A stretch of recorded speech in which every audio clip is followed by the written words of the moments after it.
Добар ден, дневник на К3. Погребан е малиот Алмир, момчето кој беше прегазено по банална расправија во Кумановски уред. Овој случај брзо го реши институциите, одредена е мирка притвор за осомничениот. Од локалниот совет за превенција апелира да се сочува меѓуетничкиот соживот. На градските гробишта во Куманово вчера беше погребан 4-годишниот Алмир Алију кој почина завчера на една од скопските клиники откако беше намерно прегазен со автомобил по банална расправија помеѓу неговиот татко и осомничено лице. На овој инцидент реагираа кумановци кои изразија соучувство до семејството на Алмир, но и повикаа случајот да не се третира како меѓуетнички. Воедно побараа институциите целосно да го расчистат. Припадниците на секторот за внатрешни работи сметаа дека со превентивно делување преку проекти за меѓуетничка толеранција и соживот, кои што и досега ги реализираше одсекот за превенција, може да се намалат тепачките на меѓунационална основа. Куманово е мултиетнички град со повеќе националности, различити националности и мислам дека сите заедно мора да земеме учество за спречување на ваквите инкриминирани действија. Апел до сите, од моја страна и од СВР Куманово, до медиумите, до сите надлежни институции, верските заедници, локалните совети што се за безбедност, училишните совети, сите да апелираме да нема вакви нарушувања. Мора да ја подигнеме свеста кај граѓаните. Инаку што се однесува до конкретниот случај од пред уред, брзо е решен, воден е поитна постапка и основното обвинителство побара притвор. На осомничениот му изречена мерка 30-дневен притвор. Излезено од страна на јавно обвинителство на лице место исто така, па е карактеризирано како насилство и како обид за убиство. Исто така, настанот е евидентиран, документиран, поднесен соодветен поднесок до јавно обвинителство, по брза постапка на едно од лицата има одречен и мерка притвор од 30 дена. Кумановци знаат да го сочуват меѓуетничкиот соживот. Тоа го покажале во низа ситуации дури на 9 и 10 мај минатата година. Надлежните бараат воведување по зорникарски служби. Нека ова немил настан во сабота остане во заборав, да се разреши по судски пат, онака како што прилега на една правна држава која се стреми за еднаков пристап до правото на сите граѓани, а во надамошниот период превентивно да направиме заеднички план во состав на овој Совет за превенција на безбедност. Локалниот совет за превенција порачува до граѓаните навремено да се известува полицијата при евентуални тепачки и други инциденти, за да можат надлежните органи побрзо и навремено да ги расчистат случаите. Поради високите температури вообичаени за летниот период, лекарите од итната медицинска помош за 10% бележат покачување на интервенциите и препорачуваат граѓаните, посебно хронично болните и лицата на возраст над 50 години, да не се изложуваат на сонце во ризичните часови од 10 до 16 часот. Исто така, доколку е неопходно да излезат без претходна постепена адаптација, да не излегуваат. Се препорачува внесување помало количество храна, а повеќе вода и течности.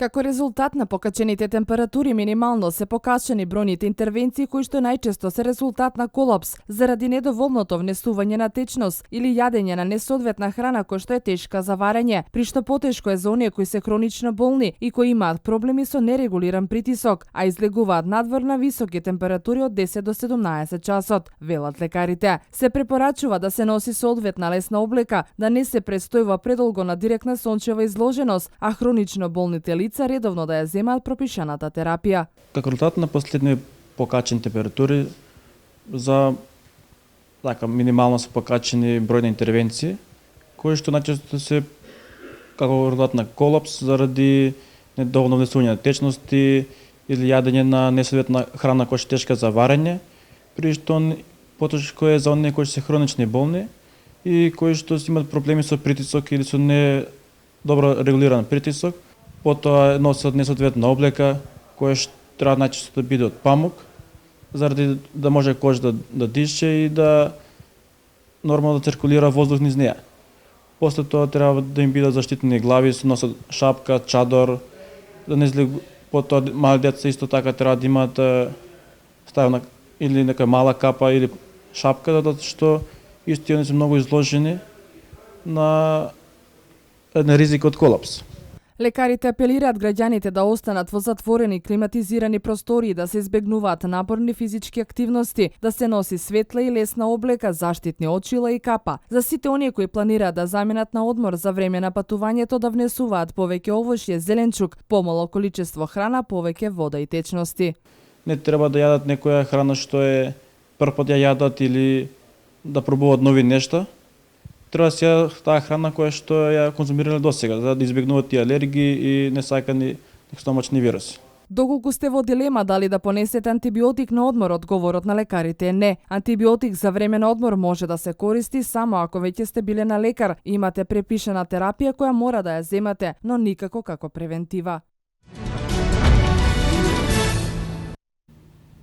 Селото Пчиња е едно од многуте села во кое населението се занимава со производство и продажба на земјоделски продукти, но и со одгледување на добиток.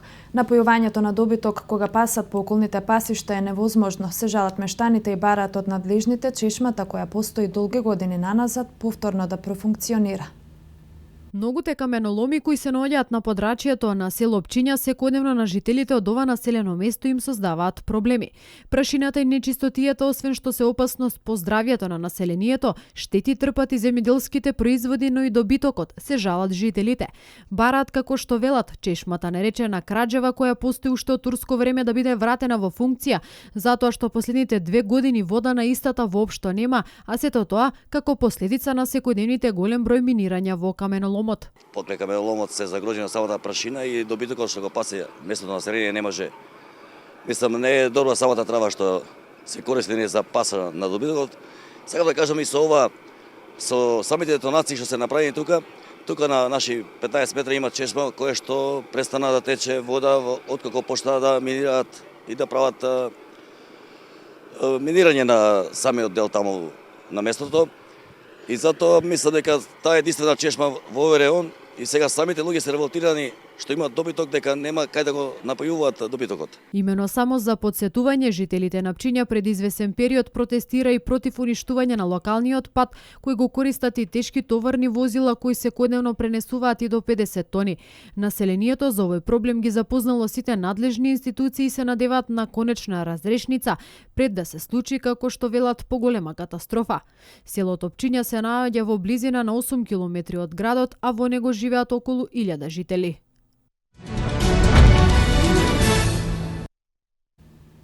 Наскоро жителите на општина Кратово ќе добијат нов модерен простор за пазарување. Современиот пазарски објект во централното градско подрачје се гради со финансиски средства од заем од Светска банка, а се очекува да биде готов до крајот на есента. Во тек се интензивни активности за изградба на нов покриен зелен пазар во Кратово, кој ќе ги задоволи потребите за пазарување на жителите од градот, но и од околните села. Зад изградбата стои општина Кратово, преку проектот за подобрување на општинските услуги, финансиран со заем од Светска банка во вредност од околу 32 милиони денари. Само сега го уредуваме, значи ќе биде затворен тип на пазар од трите страни и ќе можат граѓаните на општина Кратово во едни нормални услови да вршат пазарување на стоки.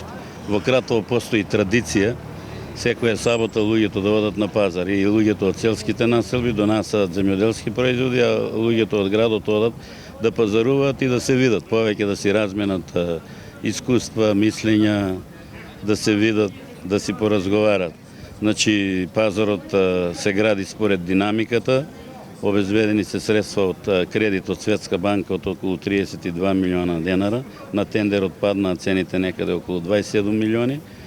По утврдената динамика се одвиваат работите и се надеваме дека до крајот на годината, може би порано крајот на есента, ќе биде завршен пазарот и ќе биде еден стварно добар објект. Продавањето на производите ќе биде распоредено во согласност со трајноста и типот на намирниците. Една од најзначајните придобивки од овој проект е подобрувањето на санитарните и хигиенските услови за корисниците, со изградба и поврзување на објектот до инфраструктурната мрежа на градот.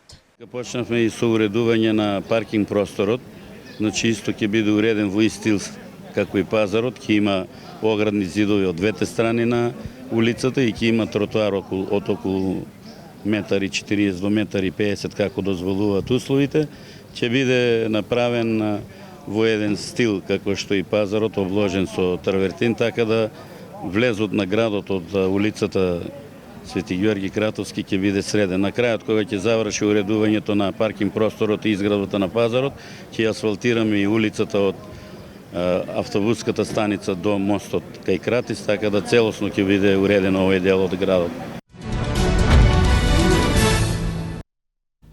Кумановка веќе 3 години во селото Челопек одгледува гоџи бери на површина од 3 декари.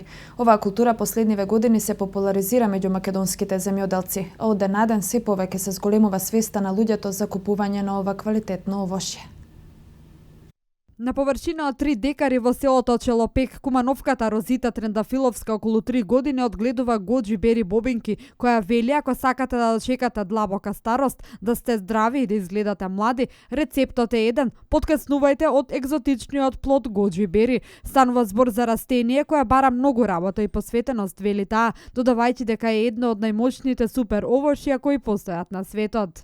Во текот на вегетација 6 пати и повеќе кроење, бербата оди рачно со ракавица да не дојде до оксидација и еден човек може само 5 килограми на ден да набере.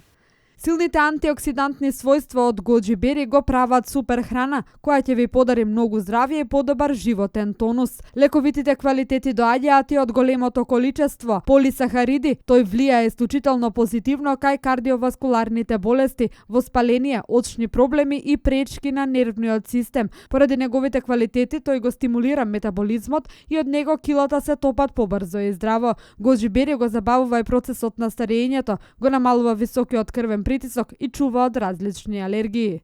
Според ораковата табела, што значи Oxygen Radical Agents Absorbance, значи гоџито е на врвот на таа табела. Најголем антиоксидант кој воопшто постои. Има 500 пати повеќе С витамин од портокалот, 13 пати повеќе протеини од интегралната пченица и многу други вредности кои се за бенефит на поздравието. Трендафиловска вели дека луѓето имаат голем интерес за купување на гоџи бери како овошје, а цената на истото се движи околу 500 денари за килограм. Таа има изработено флаери кои им ги дели на луѓето со цел да може да се запознаат од блиску до гоџито. Од минатата година има остварено соработка со голем маркет во Македонија, каде го продава својот производ, а исто така има набавено и сушара која што ја користи за сушење на оваа овошје. Таа сушара е интересна затоа што користи природен енергенс, соларна енергија во комбинација со електрична. Тие имаат различити капацитети, зависи од потреба на производителот. Оваа година, оваа сезона на нашите трпези ќе има гоџи произведено, одгледано во Македонија и сушено во Македонија. Трендафиловска минатата година искористила грант за самовработување и 60% од вредноста на сушарата е покриен со тој грант. Таа упати апел до граѓаните на Македонија да користат исклучиво домашни производи. Секој оној производ кој го има знакчето македонски производ, значи поминува низ едно такво регулативно тело, што значи конгломерат од институции, Агенција за храна и ветерина, Министерство за земјоделие и сето тоа резултира со квалитет кој ќе ги прошири границите на Македонија надвор кон светскиот пазар. Инаку татковината на растението гоџи бери е Кина и Хималаите, но за неколку години таа е хит меѓу европејците и американците. Европските и американските научници го сметаат за овошје на векот. 3 години откако стапи во функција, преку системот биле креирани над 1.830.000 електронски досиеја. Издадени биле преку 68 милиони лекарски рецепти и речиси 21 милион електронски упати. Интерна медицина, офталмологија и рентген диагностика за овие специјалности биле издадени најголем број упати за пациентите, покажуваат податоците на електронскиот здравствен систем Мој термин. 3 години откако стапи во функција, преку системот биле креирани над 1.830.000 електронски досија. Издадени биле преку 68 милиони лекарски рецепти и речиси 21 милион електронски упати. За надлежните, Мој термин не е само систем за закажување на термин за преглед, туку представува огромна база на податоци. Тој овозможува увид во бројот на издадени и реализирани упати рецепти и дава детална анализа на податоците од скрининг за рак на дојка, увид во листата за трансплантација на органи и биомедицинско подпомогнато оплодување, а наскоро преку системот ќе се врши детално следење на имунизација кај децата. По примерот на македонското, Мој термин неодамна почна да функционира и во соседна Србија, а на истиот принцип работат и 13 болници во Австралија. Надлежните вела дека интерес за воведување на овој систем пројавиле неколку земји од регионот. За 10 дена или најдоцна на 15 јули ќе бидат објавени резултатите од државната матура, еден месец од кога учениците од завршните години го полагаат третиот предмет предвиден со концептот физика, хемија, биологија, бизнис, историја, филозофија и естетика, велат од државниот испитен центар. Незадоволните ученици од оценките ќе имаат можност да поднесат приговор до училишната комисија, која пак ќе ги чини 1000 денари. Оние кои нема да се жалат оценките ќе ги сметаат за конечни. Со испитот на зрелоста беа опфатени близу 17.000 матуранти, тестирани беа по задолжителниот предмет мајчин јазик, математика или странски јазик во зависност од изборот на ученикот. Надлежните рекоа дека тестирањето се спроведе без проблеми со оглед на тоа дека е 9-та година како се полага матура. По завршувањето на екстерното, за учениците од 4-то оделение до 3-та година средно до државниот испитен центар поднесени биле 1824 приговори, односно приговарано информираат оттаму е на 0,5% од тестовите. Прифатени се 18,4, делумно прифатени 21,2, додека 60,4 биле неосновани. Најмногу приговори 1000 поднесени се за предметите математика, македонски, информатика, биологија и природни, а најчесто учениците се жалеле дека им недостасува 1 до 2 поени за петка. Прашањето за кој е констатирано дека се проблематични од технички причини или содржински карактер, а поради кои беа усвоени дел од приговорите, ќе бидат избришани од базата на прашања, соопшти од државниот испитен центар. Оправдано отсутните ученици, како и оние кои поради технички проблеми во училиштата не биле во можност да завршат успешно тестирање, ќе бидат тестирани во августовската сесија на 19 и 22 август.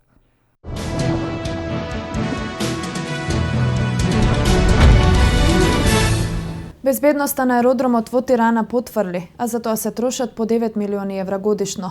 Исламска држава ја презеде одговорноста за двата напади во Багдад. Во поплавите во Северен Пакистан загинаа 31 лице. Свето денеска.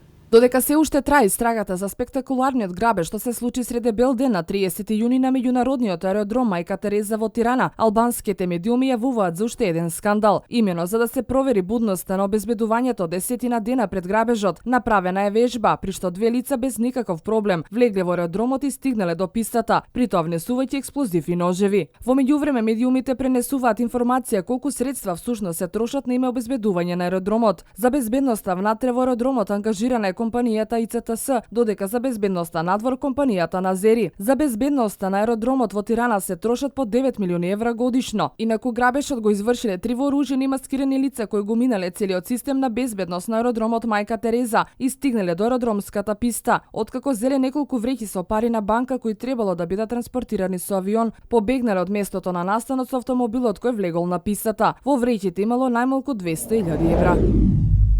Борци на терористичката група Исламска држава ја презеде одговорноста за двата напади во трговски области на Багдад, соопшти арапскиот ТВ канал Ал Джезира. Според информациите, бројот на жртвите од двете експлозии се зголеми на 80 лица, а при експлозијата во квартот Карада повредените се над 100. Нападите беа извршени на крајот на светиот муслимански месец Рамазан, кога улиците на позади сонце се полни со млади луѓе и семејства. 31 лице загина во северното пакистанско село Урсула како резултат на поплавите предизвикани од монсунските дождови, соопштија властите. Двајца кинески инженери загина и 5 мина пакистански работници се повредени при уривањето на ѕидот на браната Тарбела поради поројните дождови, соопшти потпарол на спасувачката служба во провинцијата Хибер, Пактунква.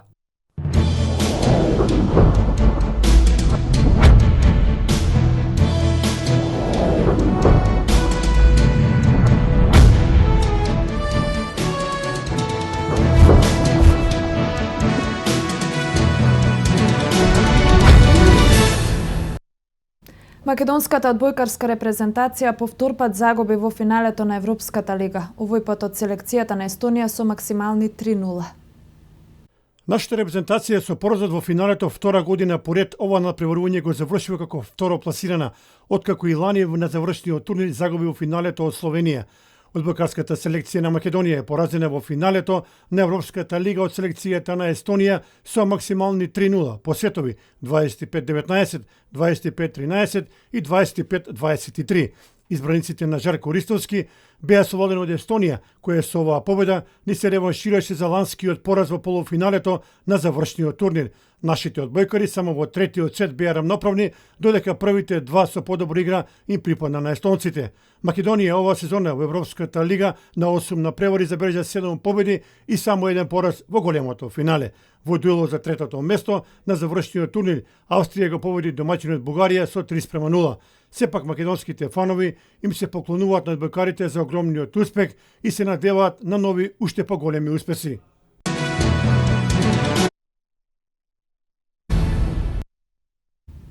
Футсал екипата на Биџо од Куманово по пласманот во првата лига се наоѓа на заслужен одмор, додека раководството на клубот размислува за предстојната сезона. Според неофицијални информации, косторот на екипата ќе биде сочуван, меѓутоа и понатаму огромен проблем за екипата представува немањето доволно финансиски средства неопходни за нормално функционирање на клубот.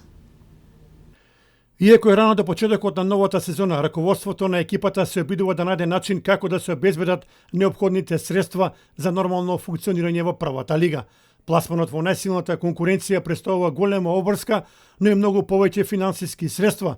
Играчите по успешната сезона се на одмор и чекаат разврска за понатамошните планови на екипата.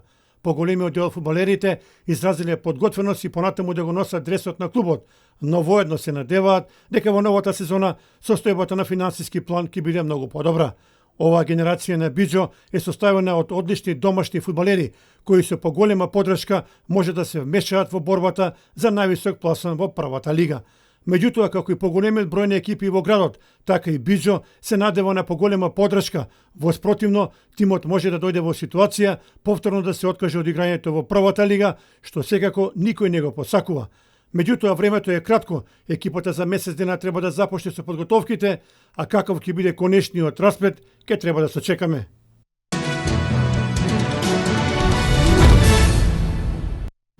Репрезентацијата на Германија е третиот полуфиналист на Европското првенство, откако во четвртфиналната пресметка го совлада составот на Италија по изведување на пенали. Во финале пред финалето Германија и Италија одигра интересен напревар, а германците до победата стаса дури по изведувањето на пенали. Во првото полувреме германците имаа повеќе иницијатива, но и азурите имаа своји шанси кои не успеа да ги искористат. Сепак во 65-та минута Германија поведе преку Месут Озил, а изравнувањето стигна во 78-та минута преку оправдано досудениот пенал за азурите. Во продолжението немаше промени, а потоа во пенал серијата германците имаа повеќе нерви и среќа и се пласираа во полуфиналето, каде го очекуваат подобриот од мечот Франција и Исланд, кој се игра вечерва. Втората полуфинална двојка е позната, а во неја ќе се сретнат Португалија и големото изненадување Велс. Лестер, актуелниот англиски шампион и учесник во Лигата на шампионите следната сезона, продолжува да го засилува тимот. Менаџерот Клаудио Раниери го склопува мозаикот на екипата, а неодамна доби ново трето засилување, иако не се работи за звучно име. Во клубот пристигна засилување кое не е многу познато во пошироката фудбалска јавност, но сепак Раниери инсистираше на неговото ангажирање. Се работи за играчот за врска на Ница, Нампалис Менди, кој полог период се поврзуваше со Лестер. Сега преговорите конечно завршија и тој потпиша 4-годишен договор. Менди претходно беше член на Монако, а е дел од младата француска селекција. Претходно во редовите на Лестер дојде Рон Роберт Зилер и Луис Хернандес. Исто така се очекува во вторник во Лестер да пристигне и одличниот нападјач на ЦСКА Москва Муса, за кого Лестер ќе плати обештетување од 20 милиони евра. Тоа значи дека шампионот на Англија за следната сезона повторно ќе има силна екипа која ќе атакува на висок пласман. Фудбалерот за врска на селекцијата на Полска Гжегош Криховјак премине од Севилја во Париз Сен-Жермен, кој ја плати откупната клаузула од 45 милиони евра. 26-годишниот фудбалер на својата твитер станица потврди дека потпишал договор со шампионот на Франција до 2021 година. Полскиот фудбалер во ПСЖ ќе работи заедно со новиот тренер Емери, со кого одлично се работуваше во Севилја. Криховјак 2014 година од Ремс пристигна во Севилја, а за овој клуб одигра 90 напревари.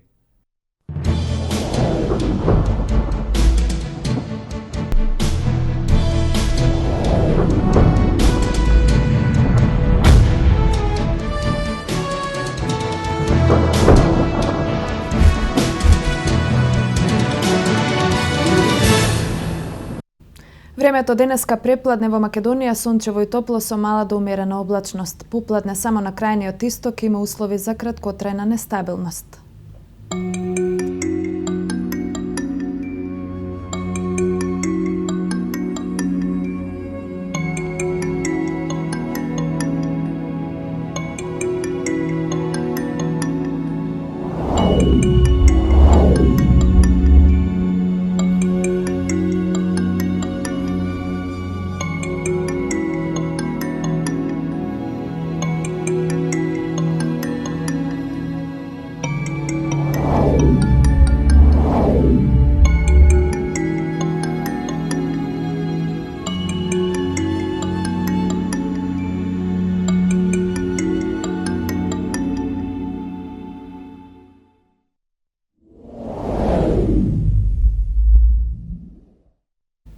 Ова беше последната информација во ова неделно второ издание на Дневникот. Имајте пријатно попладне.